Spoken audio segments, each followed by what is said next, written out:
Salut tout le monde, ce soir je voudrais vous présenter une nouvelle fonctionnalité que j'ai implémentée sur le site de Nutix. Alors, on va sur la page principale de Nutix, on a en haut, comme vous pouvez le voir, tous les liens principaux, dont un qui m'intéresse, c'est celui de paquet. Désormais, quand on demande la recherche d'un paquet, je vais prendre NGINX, on voit que on a deux liens qui sont désormais disponibles. Le premier sur le nom, le deuxième sur la version. Alors qu'avant, on en avait un seul. Si vous vous rappelez, il y avait juste un lien sur le nom qui pointait sur la recette du paquet. Désormais, on a un peu plus d'informations. On a également tous les fichiers qui ont été nécessaires pour la construction de ce paquet. Donc on a en l'occurrence la recette pour construire NGINX, les scripts de préinstallation et de post-installation. Voilà.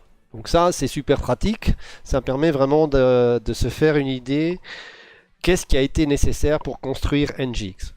Et on peut comme ça choisir n'importe quel paquet qui existe sur Nutix. Si je prends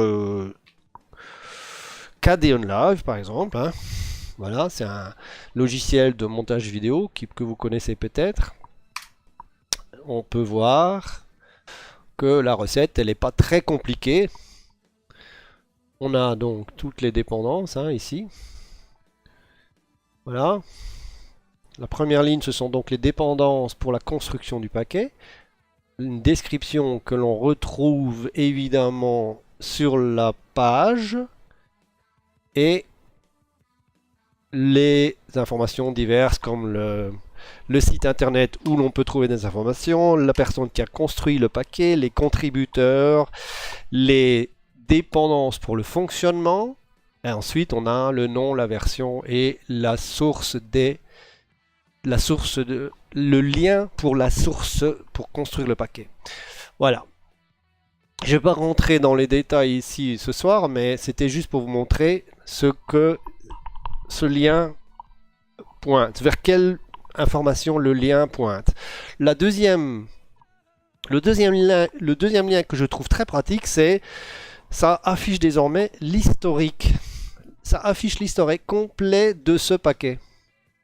Et donc on peut voir que dans le cas de KDEonLive, eh bien il a déjà bien vécu et comme vous pouvez le voir également, j'essaye de rester au taquet, j'essaye de suivre rigoureusement les versions. Et chaque fois qu'on a une nouvelle version, en l'occurrence il y a 3 jours, je mets le paquet à jour.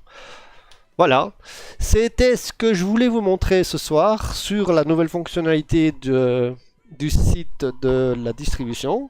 C'était pas grand chose, mais c'était une première vidéo enregistrée par mes soins et qui sera directement disponible sur la chaîne de YouTube.